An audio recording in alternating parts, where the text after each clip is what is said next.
Bismillahirrahmanirrahim. Qul ja'al haqq wa zahaqal batil innal batila kana zahuqa. La yatakallamuna illa man adina lahu rahman. Assalamualaikum warahmatullahi wabarakatuh. Bismillahirrahmanirrahim. Alhamdulillahi rabbil alamin. Wa bihi nasta'inu ala umuri dunya waddin. Wassalatu wassalamu ala ashrafil mursalin sayyidina wa maulana wa syafi'ina wa uswatina wa habibina wa qurrati a'yunina Muhammadin sallallahu alaihi wasallam wa ala alihi wa sahbihi ajma'in, amma ba'd. Para jamaah sekalian dan seluruh pemirsa TV One yang saya muliakan, di Indonesia ini ada dua model pendidikan. Sejak awalnya satu pendidikan yang bercorak Islam, dan yang kedua pendidikan yang bercorak kebangsaan dan kemanusiaan. Yang bercorak keislaman ini dimulai dari pesantren-pesantren, kemudian membentuk kelas-kelas, jadilah madrasah. Madrasah dimodernisir, ada agama, ada umum, sampai sekarang yang kita rasakan. Sementara pendidikan yang bersifat kebangsaan dirintis oleh Taman Siswa, didirikan oleh Ki Hajar Dewantara untuk membentuk manusia-manusia yang membela bangsanya dan kemanusiaan. Bedanya apa? Kalau Islam itu termasuk di dalamnya kemanusiaan dan kebangsaan. Kalau kebangsaan belum tentu di dalamnya ada masalah Islam. Ini bedanya di sini.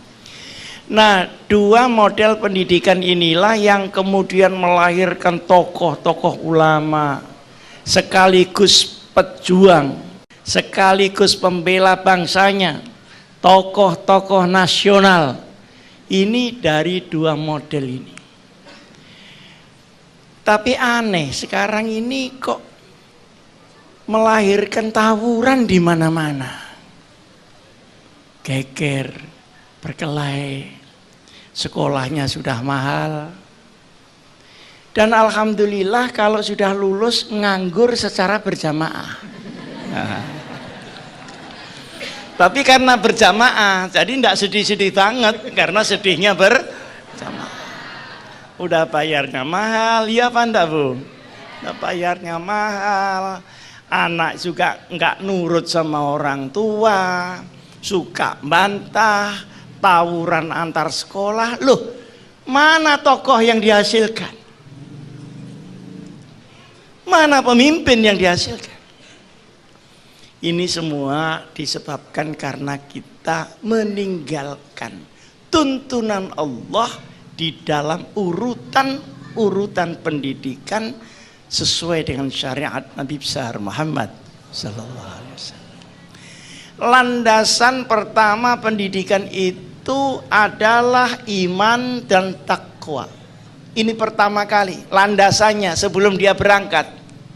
Atau setelah berangkat ilmu dia terus membayang-bayangi.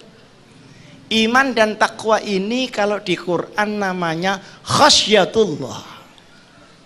Khasyah, takut dan taat kepada Allah. Innama yakhsyallaha min ibadihil ulama. Hanya itu berarti yang lain enggak. Hanya hamba Allah yang mempunyai dasar hati dan kelakuan iman dan takwa, dia bisa menjadi ilmuwan yang bertanggung jawab. Nah, ilmuwan yang bertanggung jawab itu disebut di dalam Quran al-ulama. Man humul ulama al-amilu bi ilmi wal waqifu ala sya'ni basirun bi ahli zamani. Ulama itu ilmunya sama amalnya sama. Nah samanya ini yang susah Bu. Kita ilmunya ada, amalnya belum tentu.